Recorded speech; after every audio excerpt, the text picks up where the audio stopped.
You have owners. They own you. They've long since bought and paid for the Senate, the Congress, the state houses, the city halls. They got the judges in their back pockets, and they own all the big media companies, so they control just about all of the news and information you get to hear. They got you by the balls. The table is tilted, folks. The game is rigged. They don't want a population of citizens capable of critical thinking. They don't want people who are smart enough to sit around the kitchen table and figure out how badly they're getting fucked by a system that threw them overboard 30 fucking years ago. You know what they want? They want obedient workers. Obedient workers. It's a big club, and you ain't in it. Many people on the right consider George Soros to be the Dr. Evil of politics these days. And while they're right that George Soros plays his part in manipulating the political system, they're wrong to think that he is the puppet master pulling all the strings. George Soros is just the front man, the one that we are all allowed to see, while the rich bankers that stand behind him are the real ones that are pulling the strings. However, considering how George Soros is in the forefront of everything that's going on these days, let's take a look into who he is, his life, and who he finances. Let's get one thing out of the way just off the start. George Soros is a bad man. We can even look to George Soros' own words to show that this is the case. In an interview that was given with 60 Minutes, George Soros ended up speaking about his past.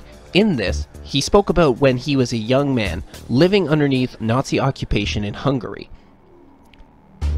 During this interview, he let the beans spill that he in fact at one point helped the Nazis by pointing out other Jewish members of the community. In doing so, the Nazis ended up repossessing their property, and I'm sure in some cases this even meant them being sent to the concentration camps. When asked if he had any regret about the situation, George Soros said no, because if it wasn't him, it'd be someone else. George Soros did everything he can to shift the blame off himself for doing such a terrible act. And since then, he has lived in denial that he did anything wrong. These are pictures from 1944 of what happened to George Soros' friends and neighbors. You're a Hungarian Jew who escaped the Holocaust by posing as a Christian. Right. And you watched lots of people get shipped off to the death camps. Right. I was 14 years old. It was a tremendous threat of evil. I mean, it was a very personal experience of evil. My understanding is that you went out with this protector of yours who swore that you were his adopted godson. Yeah, yes. Went out, in fact, and helped in the confiscation of property from the Jew. That's right. Was it difficult? Not at all. Not at all. Maybe as a child you don't see the connection, but it created no problem at all. No feeling of guilt. No. I could be on the other side, or I could be the one from whom the thing is being taken away, but there was no sense that I shouldn't be there, because, well, actually, funny way, it's just like in markets, that if I weren't there, of course I wasn't doing it, but somebody else would be taking it away anyhow. In other words, whether I was there or not, I was only a spectator, the property was being taken away. So I had no role in taking away that property.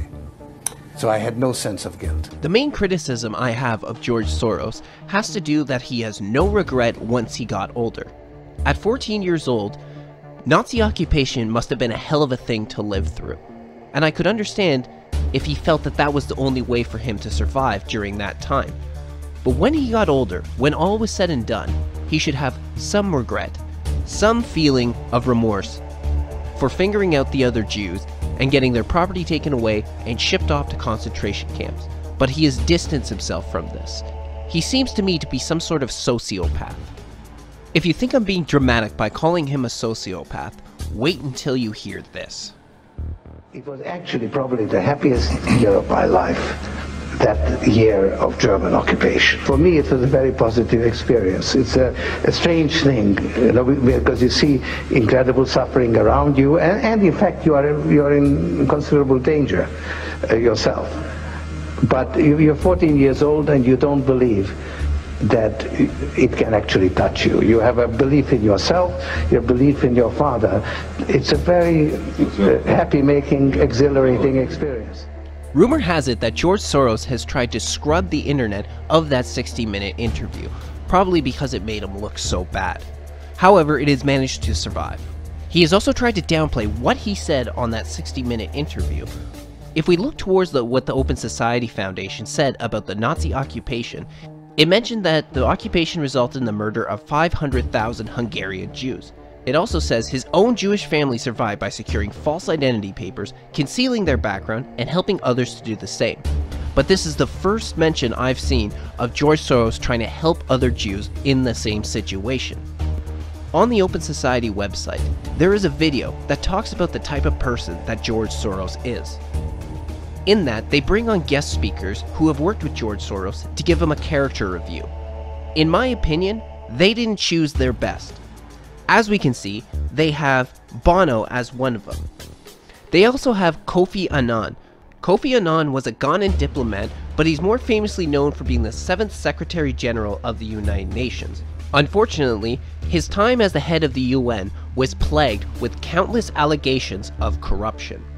This involved the botching of the UN peacekeeping mission to Rwanda during the Rwanda genocide, and the failure of the UN Oil for Food program, which allowed Iraq to sell oil on the world market in exchange for food and other humanitarian needs for Iraqi citizens. But the Oil for Food program was plagued with corruption, including misappropriation of funds, which saw them go into the pockets of the Iraqi government and also UN officials. Kofi Annan's son, Kojo, also was involved in the corruption. We have already seen some extreme examples of how George Soros is a bad man and has profited off the misfortunes of others. In that case, it was his neighbors and townspeople. But what if I told you he has torn down nations and the people within these countries to profit off of them? Soros has earned himself the mantle of the man who broke the Bank of England. One of Soros's investments had been in currency. In 1992, Soros made a bet against the Bank of England.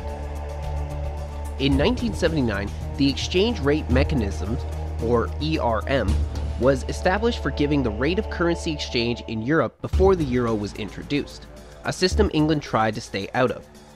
Britain originally declined to join the ERM, but eventually they did in 1990. The problem started here. According to the website called thebalance.com, when Britain joined the ERM, the rate was set at 2.95 Deutschmarks per pound sterling, with a 6% permissible move in either direction. The problem was that the country's inflation rate was 3 times that of Germany's, interest rates were at 15%, and the country's economy boom was far into a period of unsustainable growth, which set the stages for a bust period. Currency traders took note of these underlying problems and began short-selling the pound sterling. That is, they were borrowing and immediately converting pound sterling into a foreign currency with the agreement to reconvert them in the future. George Soros was one of these bearish currency traders, amassing a short position of more than $10 billion worth of pound sterling. This eventually led to what would be known as Black Wednesday, which took place on September 16, 1992. Before Black Wednesday, the British government raised interest rates from 10% to 15% to try and attract currency traders, which ultimately failed. The traders who had already begun buying into the pound began dumping it in huge amounts. Soros dumped a large amount of the pound on September 15th. On the 16th, the Bank of England attempted to buy them up, but Soros was dumping them faster than the bank could buy. This collapsed the British pound, forcing the British government to pull out of the ERM because they couldn't prevent the value of the pound from falling below the lower limits specified by the ERM. The low market value of the pound threw the country into a recession, and the British government lost a lot of money, while the traders made a fortune. The day before the Black Wednesday, George Soros' quantum fund began selling large amounts of the pound on the market, causing the price to plummet further. In the end, Soros made more than $1 billion at the expense of the British people. From this first graph, we can see how far the value of the pound fell on that day. The second graph tells us how the pound value matched up against other currencies, including the US dollar, the German mark, the DEM, and the Swiss franc, the CHF. The pound lost about 4% of its value on that day. This would not be the last time George Soros crashed an economy. 5 years after breaking the Bank of England, Soros and the International Monetary Fund played a role in the 1997 Asian financial crisis. This crisis began in Thailand, but soon made its way to other South Asian countries such as Malaysia, Indonesia, and the Philippines. For a long time, the Thailand baht had tried itself to the US dollar. When the Thai government moved away from the US dollar, the country faced economic hardships. The country had developed a lot of foreign debt that had depreciated the value of the baht as much as 60% against the US dollar. This led the world to become wary of the Asian market, which caused the currency of Indonesia, Malaysia, and the Philippines to depreciate by 47%, 35%, and 34% respectively. George Soros used similar tactics in the Asian market as he did against the Bank of England. He bet around $1 billion against the Thai baht. In doing so, when the Central Bank of Thailand broke and the baht depreciated in value, Soros profited. He was not the only one, as several other large hedge funds who also bet against the baht had profited from the crisis, including Julian Robertson's Tiger Fund, who bet $3 billion against the baht. The International Monetary Fund, or the IMF, created a series of bailouts for the most affected economies to enable affected nations to avoid default. The IMF is an international bank that sets its own interest rates on a nation. The problem with the IMF is that it has extremely high interest rates that will keep a nation in a state of debt slavery as they toil to pay it off. The Asian financial crisis led to a number of repercussions. First, it led to a resignation of President Suharto in Indonesia and Prime Minister General Shavali Yongchayud in Thailand. Second, it led to a rise in anti-Westerner sentiment. Many political officials from the Asian countries blamed George Soros and the IMF for the cause of the financial collapse. They believed it was a well-coordinated manipulation of their currencies for the profit of these hedge funds and international bankers. Soros, as I mentioned in the beginning, is not the puppet master. He is simply the person we are allowed to see. If we look at this in military terms, the general does not appear on the front lines, but sits back and strategizes. Soros is a lieutenant. He can be connected back to the Rothschild banking dynasty. This has been a tactic used by the House of Rothschild for some time. They finance certain individuals who act as their agents in a specific country or region to act on their behalf. This is what happens with the Bronfman family, which I reported on in my very first episode of Know Your Owners. The Bronfman family was to act as the Rothschild's agent in the New World and have done their bidding for them ever since. Soros is a Rothschild agent that operates all over the world, but it is clear that his primary goal is to destabilize the United States. Soros has been quoted as saying, "The main obstacle to a stable and just world order is the United States." Why has he put so much focus on the US? Well, when he was president, Ronald Reagan explained what made the US unique. He said that if America loses their freedoms, that there is no place for them to escape to. Freedom is the enemy of the political elite. It encourages a well-educated population that constantly questions its government and remains vigilant. This is something that runs counter to the political elites and their goals. This is the reason that people such as the Soros are pushing for an open border society. I will touch more on this on part 2, but the reason is that the elites can undermine a nation and centralize control similar to many third world countries by massively importing people from those areas. It is for these reasons Soros has spent huge amounts of money supporting the Democratic Party, who, in turn, have been pushing for more open borders. Secretary Clinton, I want to clear up your position on this issue because in a speech you gave to a Brazilian bank for which you were paid $225,000, we've learned from the WikiLeaks that you said this, and I want to quote, "My dream is a hemispheric common market with open trade and open borders." So that's the question. I'm so sorry for the family here, and I know this is hard, not only for the family, but for the people in her community, the people throughout Iowa. But one of the things we have to remember is we need an immigration system that is effective, that focuses on where real problems are. I think we need immigration laws that focus on people who pose a real threat. Increased immigration, changing the term illegal immigrants to irregular immigrants, or other similar terms, and increase social benefits to new arrivals. Soros has close connections to a few different wealthy families. In the fall of 2018, there was a pipe bomb that was mailed to Soros and several other well-known Democrats, including the Clintons. The bombs turned out to be fake, but the package was sent to Soros' home in Bedford, Westchester. This area is home to a few rich families. Through this area, Soros has more or less had direct contact with Jamie Dimon, CEO and chairman of JP Morgan Chase. The Rothschild family has had control over the bank for some time. The connection between the two goes back to the 19th century and has continued on into the present day. JP Morgan was the head representative of the Rothschilds' interests in the US, similar to how the Bronfmans are the Rothschilds' representatives in Canada. JP Morgan can be connected back both to the Rothschild family and the Rockefeller family, the other banking dynasty. Both of these families were large shareholders in Chase National Bank, which merged with JP Morgan in the year 2000. The company Bronfman Rothschild holds shares in JP Morgan Chase. David Rockefeller was a member of Chase National Bank in 1946. The chairman at the time was Rockefeller's uncle Winthrop W. Aldrich. The Bronfmans have also had a stake in Chase. Matthew and Charles Bronfman also had a house in Bedford, but they have sold it in recent years. They are the rich Canadian family that can be connected back to the Federal Liberal Party. There is a connection between the Bronfman family and Soros. Back in 2006, Soros worked with Edgar and Charles Bronfman to help establish a new pro-Israel lobby separate from American Israeli Public Affairs Committee, also known as AIPAC. Even though Soros is an anti-Zionist, he has stated that the survival and prosperity of Israel is in his best interest, so he decided to help establish this new lobbying group. They also invested in a company called Geotech that was owned by Yaron Etan. Geotech was a company in the 1990s involved with the wireless communication business that quickly rose to prominence, then, almost as quickly, crashed and burned. Soros and the Bronfman invested in this company and lost a lot of money. Soros is estimated to have invested $125 million into the business, and the Bronfmans have invested about $50 million. The most interesting investment made by both the Soros and Edgar Bronfman Sr. is their investment into Eric Schneiderman.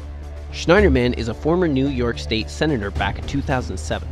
By 2011, he was a New York State Attorney General who allegedly overlooked complaints made against NXIVM, the sex cult that got busted up over the last year that has many prominent celebrities attached to it, including Claire Bronfman and her sister Sarah.